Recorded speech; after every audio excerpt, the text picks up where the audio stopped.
नववर्षापूर्वी महाराष्ट्र सरकारने लाडक्या बहिणींना दिले बक्षीस. योजनेचा 6वा हप्ता जाहीर. महाराष्ट्रात नुकत्याच झालेल्या विधानसभा निवडणुकीच्या काळात आचारसंहितेमुळे लाडकी बहीण योजना रखडली होती.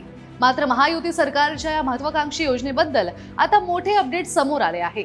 महाराष्ट्र सरकारने आपल्या लाडक्या बहिणींना नववर्षाचे बक्षीस दिले असून योजनेचा 6वा हप्ता जाहीर केला आहे.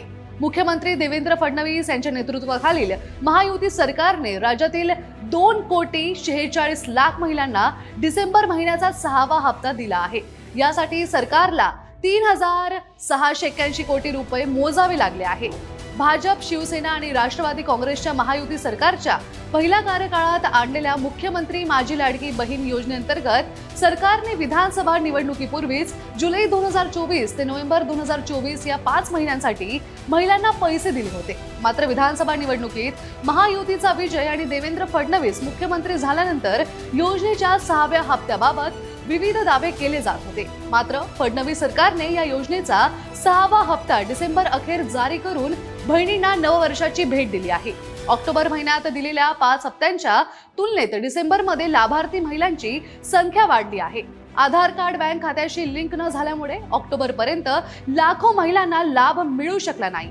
पण नंतर आधार कार्ड लिंक करणाऱ्या आणखी 12 लाख महिलांना लाडकी बहीण योजनेच्या लाभार्थ्यांमध्ये सामील झाल्या आहेत. या 12 लाख महिलांना योजनेच्या 6 हप्त्यांचे पैसे सरकारने एकाच वेळी दिले आहेत.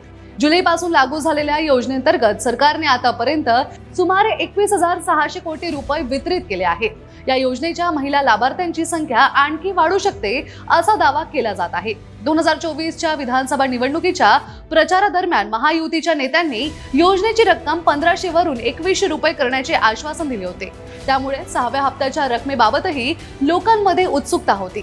सरकार सध्या बहिणींना दरमहा केवळ 1,500 रुपये मानधन देत असेल तरी मार्च 2025 मध्ये सादर होणाऱ्या नवीन अर्थसंकल्पात या योजनेची रक्कम वाढवण्याचा सरकार विचार करणार असल्याचे महिला व बालविकास मंत्री अदिती तटकरे यांनी सांगितले होते. आता खरंच नववर्षात लाडक्या बहिणींच्या खात्यात दरमहा 2,100 रुपये जमा होतील का हे पाहणे महत्त्वाचे ठरणार आहे. आणि अशाच अपडेटसाठी आजच फॉलो करा अभिजित भारतला.